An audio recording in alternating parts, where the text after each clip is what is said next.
Bonjour à toutes et à tous. Alors comme vous pouvez le voir aujourd'hui, il y a neigé et le challenge du jour c'est de vous montrer des abris naturels. Donc abris à feuilles avec branches mortes et tout ce qu'on peut trouver. Donc là ça va être des feuilles mortes principalement. On va voir ce qu'on peut faire avec tout ce qu'il y a, tout ce que nous offre la nature pour passer une nuit dehors dans ces conditions. On va essayer de voir si on peut faire un peu de tracking. Vous aurez ça dans d'autres vidéos. Allez, c'est parti!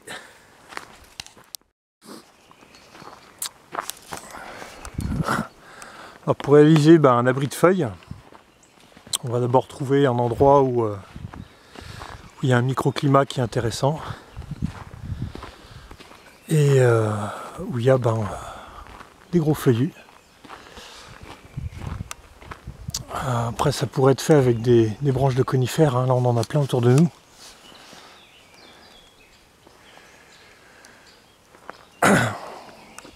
On est dans le Jura, hein, donc forcément on va avoir des biotopes,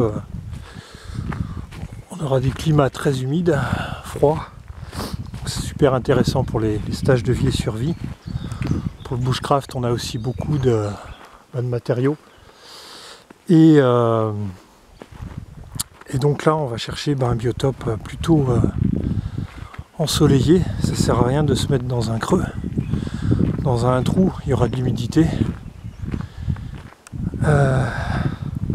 Alors ensoleillé oui, mais relativement bien protégé des vents. Après, voilà, les nuits sont fraîches. Il a fait -4 cette nuit, mais ça va pas descendre au-delà. Après on pourrait faire aussi bien des abris dans ce genre de forêt d'exploitation là. C'est très couvert, c'est assez bien protégé. Par contre en journée, voilà, le soir on va gagner 1 ou 2 degrés par rapport à un milieu découvert. Mais le problème c'est que en journée on va se les cailler. Alors donc après, suivant ce qu'on a, c'est à vous de voir quoi. Moi j'ai déjà ma petite idée, parce que là-bas, il y a tout au fond là. Il y a des conifères, il y a des feuillus, là on les voit pas bien, parce que la lumière permet pas une bonne mise au point. Mais on va aller là-dessus. C'est une vieille forêt, je sais qu'au sol il y aura généralement suffisamment de feuilles pour faire une bonne couverture. Et je vais vous montrer tout ça. Mais avant je vais faire un peu de tracking. J'ai vu 2-3 trucs sympas. Allez, à tout de suite.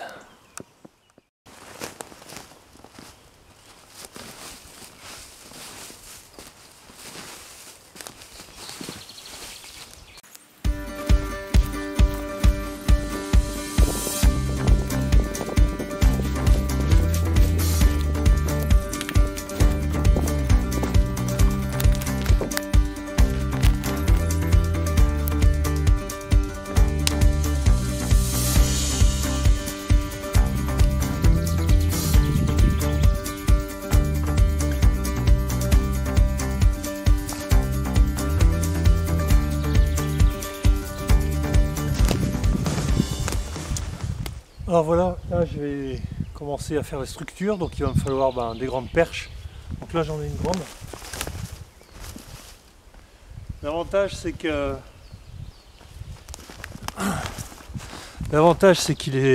cette perche elle est solide parce qu'elle n'a pas traîné au sol, donc elle n'a pas été bouffée par l'humidité et compagnie.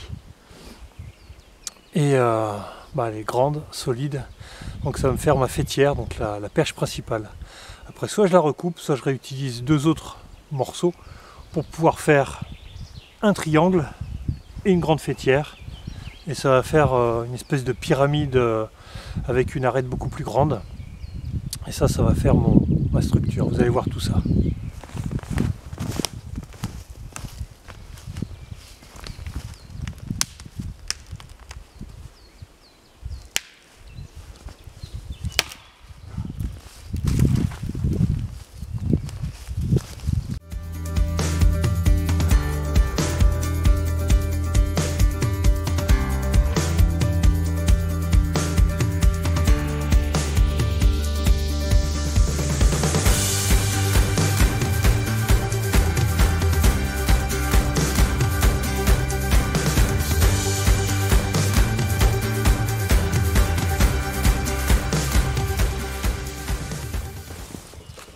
Voilà, alors j'ai mes 3 morceaux. J'ai aussi un petit morceau de cordelette, ça peut être un lacet, n'importe quoi. D'accord.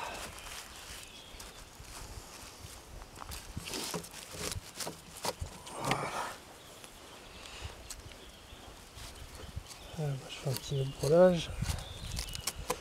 Vous avez les nœuds hein, sur le bouquin Vie et Survie. Vous avez aussi sur le blog, vous avez un paquet d'infos. Vous avez, je crois, 3 articles sur les 9.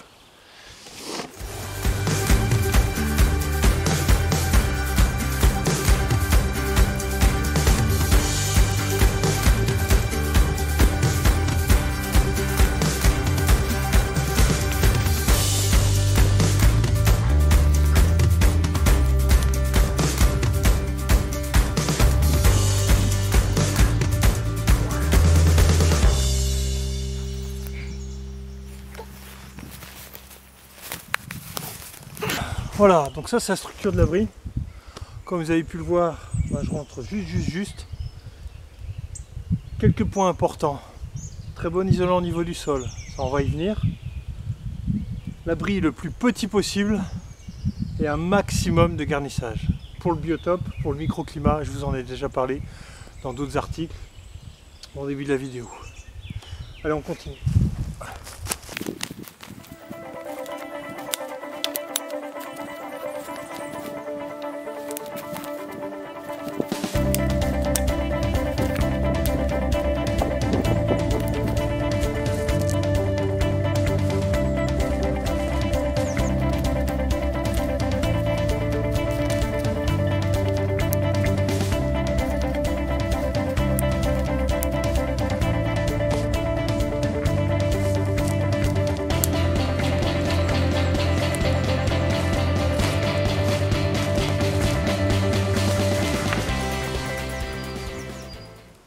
Ok, donc ici on a ce qui pourrait nous servir d'un appentis. Il suffirait de garnir au sol, il suffirait de garnir au-dessus. Là je vais continuer à faire tout ça. Mais voilà, on a déjà une petite structure qui peut nous servir d'un abri pour passer une nuit. Il faudrait un bon isolant au sol. Ça je vous en ai déjà parlé dans la vidéo sur le sursac, comment faire un abri avec le sursac. Donc je vous laisse la regarder, cette petite vidéo. Et puis, suffirait de faire un feu de vent pour avoir un réflecteur derrière soi qui renvoie la chaleur du feu et du coup qui crée une bulle de chaleur dans laquelle on est relativement bien pour passer une nuit à la fraîche comme en ce moment. Là, je vais continuer de garnir. Le but du jeu, c'est de faire un abri dans des conditions un petit peu difficiles, dans des conditions où on ne peut pas faire de feu. Et c'est l'isolant qui va faire tout le travail. Allez!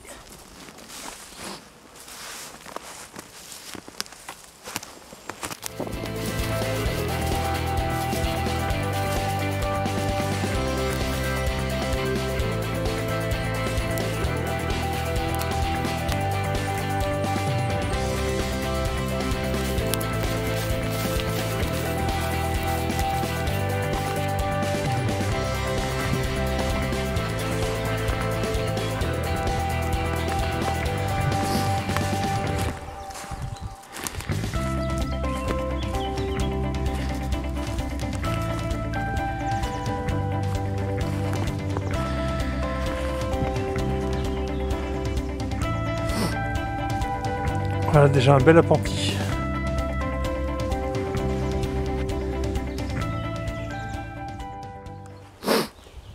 Ok, voilà l'appentis. Alors là, j'ai commencé à mettre une faîtière ici. Parce qu'il va bien falloir faire fermer l'entrée. Alors il y a plusieurs manières pour fermer l'entrée. On peut mettre un sac à dos, on peut mettre un gros tas de feuilles, on peut mettre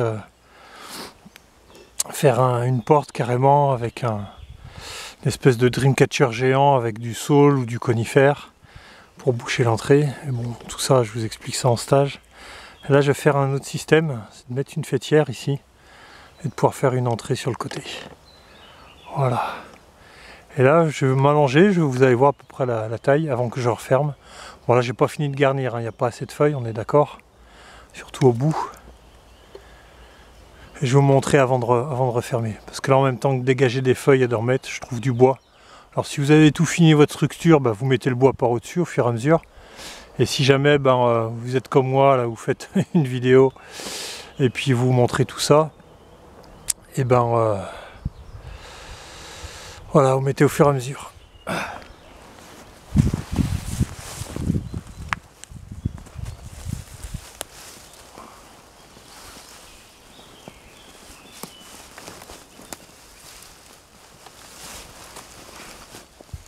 Voilà, donc c'est vraiment minimaliste, c'est le plus petit possible pour garder le maximum de chaleur. Plus il y a d'espace, plus vous allez devoir chauffer cet espace et ça va vous bouffer énormément de calories.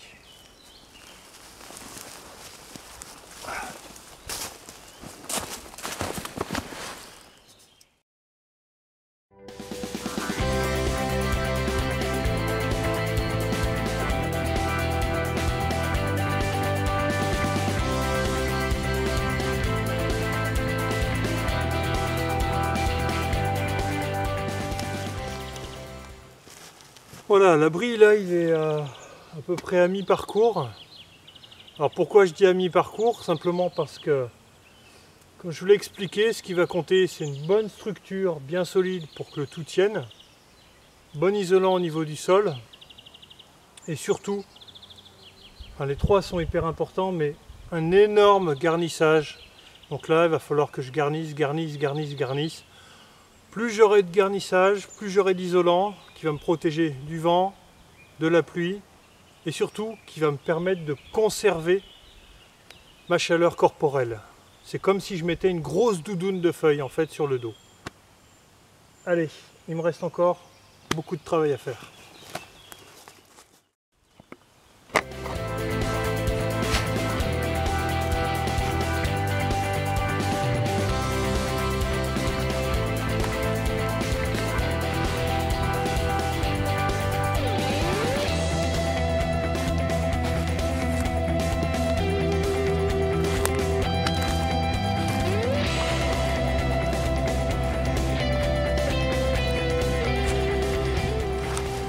Pour celles et ceux qui seraient curieux de l'intérieur, ben voilà, il me reste du garnissage à faire au bout. Et puis on voit qu'il y a encore quelques trous de lumière. Donc ça peut être aussi un bon facteur d'indication de voir à quel niveau la lumière rentre. Et puis vous verrez qu'au bout d'un moment, il y aura tellement de feuilles qu'on ne verra plus rien du tout. Et j'aurai un bon isolant. Voilà. Alors là j'ai mis à peu près, grosso modo, pour la structure, il y a une demi-heure, quelque chose comme ça. Et puis pour le garnissage, là je suis en fin de saison, donc en plus c'est recouvert de neige, donc voilà, j'ai un peu plus de mal que d'habitude à récupérer des feuilles. Donc d'habitude il me faut à peu près 2 heures pour faire un abri, 2 heures et demie. Là j'en suis à 1h30, 2 heures facile. Et j'ai encore au moins une bonne heure, si ce n'est plus de boulot, parce que les feuilles, il n'y en a plus beaucoup en fin de saison, elles commencent à bien se dégrader. Et puis la neige me permet pas forcément de voir facilement les zones où il y a des gros tas de feuilles. Puis il y a des endroits vraiment où il y a des creux, où le vent a ramené beaucoup de feuilles. Voilà. Après, plus vous allez loin, plus vous faites des kilomètres, plus vous perdez du temps et de l'énergie. Donc c'est pour ça que j'essaye de le récupérer à côté, quoi. Là où il me semble qu'il y en a le plus. Allez. À vous les studios.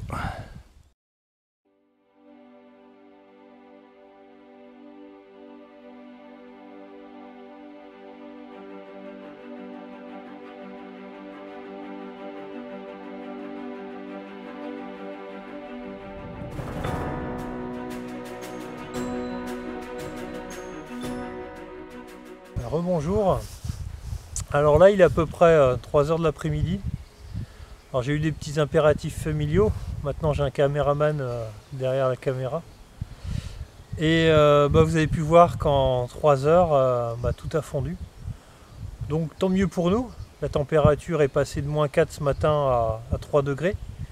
Et puis ça va monter globalement, d'après la météo, jusqu'à 5 degrés d'ici 5 heures. Donc il nous reste un petit peu de temps pour finir cet abri.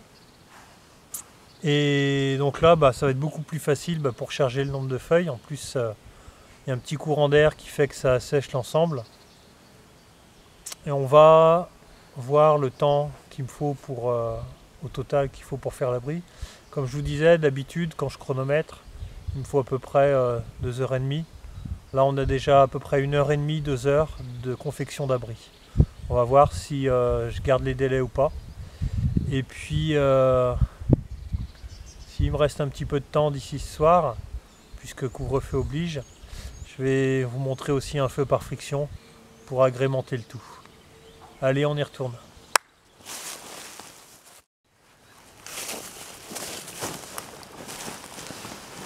Alors, petit truc. Bon, je vous ai déjà parlé dans les vidéos sur les abris d'urgence de ce que j'emmenais dans le sac à dos, d'accord? Là, on n'est pas sur un abri d'urgence. On est vraiment sur un abri où on n'a aucun matériel. On a perdu son sac à dos, on n'a que ça pour se débrouiller. Alors l'un des gros défauts de ce type d'abri là, c'est que ça prend un petit peu de temps. Mais le gros défaut, c'est surtout qu'on peut le faire qu'à certaines époques de l'année. D'accord? On n'a pas toujours des feuilles mortes comme ça à profusion. En même temps, la nature est bien faite, puisque dès le moment où il commence à faire froid, il commence à y avoir des feuilles mortes, et du coup ça nous permet de faire des abris pour pouvoir résister justement au froid. Et dès le moment où les températures radoucissent au printemps, on a moins de feuilles mortes. C'est quand même super bien fait. Alors si jamais vous avez quand même une couverture de survie ou un poncho, vous pouvez l'utiliser tout simplement pour ramasser plus facilement des feuilles, plus facilement et plus rapidement des feuilles. Ensuite, même si vous avez qu'une simple couverture de survie, vous savez, les toutes bêtes, trucs à illuminer, une fois que l'abri est fait, vous le mettez par-dessus.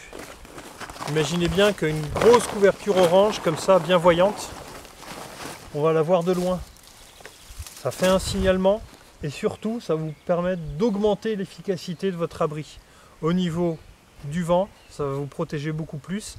Au niveau de la réflexion des infrarouges, puisqu'on aura la partie illuminée côté isolation, ça jouera un petit peu son rôle. Ça jouera moins que si on l'avait directement sur la peau, mais ce sera toujours mieux que rien.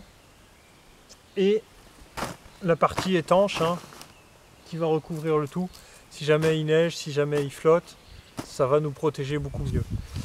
Alors si demain, cette nuit, etc., il neige, là ce sera le top du top, parce que vous savez que la neige c'est un très bon isolant, et du coup ça va créer une très bonne couverture au niveau d'isolation.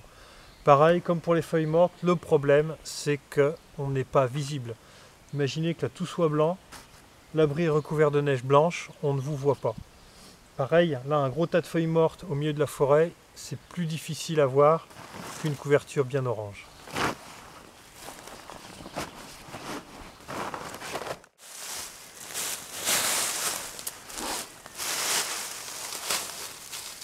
Alors si vous n'avez pas de poncho et que vous avez une bonne veste, fermez toutes les écoutilles, fermez le bout des manches, fermez la capuche, fermez tout. Et vous allez pouvoir l'utiliser comme sac de transport. Pour permettre d'économiser du temps et de l'énergie au niveau des trajets, des allers-retours.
Voilà, l'abri est terminé. Alors comme vous pouvez le voir,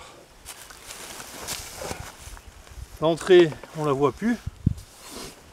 Alors là je l'ai rebouché exprès, puisque quand on va se glisser dedans, le but du jeu c'est qu'il n'y ait plus d'entrée. C'est-à-dire que tout l'ensemble va faire un seul mur. Va servir d'isolant. Donc comme je vous le disais, plus il y a de feuilles, mieux ce sera isolé. Là je vous ai montré le tour. On a l'impression que c'est une espèce d'immense tas de feuilles, une immense fourmilière. Et plus c'est gros, plus ça va isoler. Vous vous souvenez au début de la vidéo, on me voyait, j'étais allongé, j'étais tout petit. Là-bas dessous, là-dedans, là, sous la structure. Là, il y a au moins, allez, 50 cm de feuilles partout. C'est un minimum pour avoir un abri qui tienne la route. Sous ce type d'abri, on tient facilement autour de 0 degré. Moi, il m'est arrivé de dormir, il gelait, il faisait -3, -4. On a un peu froid, mais on survit. C'est pas du 5 étoiles, d'accord, hein, les 5 étoiles ou les 1000 étoiles, c'est dans la Voie lactée. Avec ce type d'abri là, on arrive à survivre, on arrive à passer une nuit, voire plusieurs nuits, sans problème. Ensuite, ça tient moyennement au vent. Plus il y a de vent, plus ça va se dépouiller. Autre chose qu'il faut savoir, c'est par rapport à la pluie. Petite pluie fine, ça tient sans problème. Une pluie moyenne, légèrement soutenue, ça passe à peu près. Il faut, sur une pluie, on va dire, sur 6 heures, il va pleuvoir 4 mm, 5 mm, ça va tenir. Après, ça va commencer à percer. Si c'est une pluie qui est déjà beaucoup plus soutenue que ça va percer beaucoup plus vite, forcément. Voilà, allez, c'est parti.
Ok, voilà, là je suis dedans, l'abri est terminé.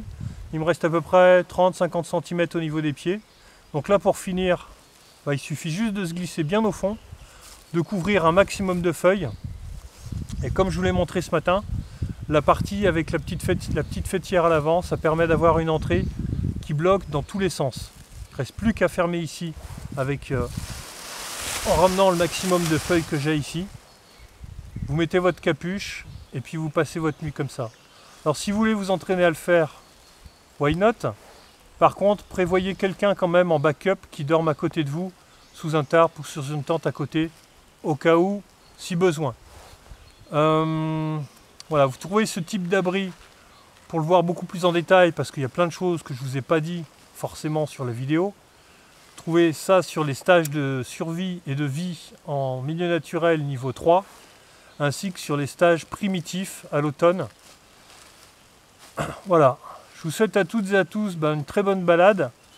Abonnez-vous, likez, et puis petit dernier truc, spécial dédicace pour tous les stagiaires, et notamment Pascal, qui n'ont pas pu venir au niveau des stages qu'on fait en ce moment à cause du confinement. On a dû tout décaler les dates. Donc ça, c'est une spéciale dédicace pour eux. On pense très fort à eux. Amusez-vous d'ici à ce qu'on se voit pour les prochaines dates. À très bientôt. Allez, salut!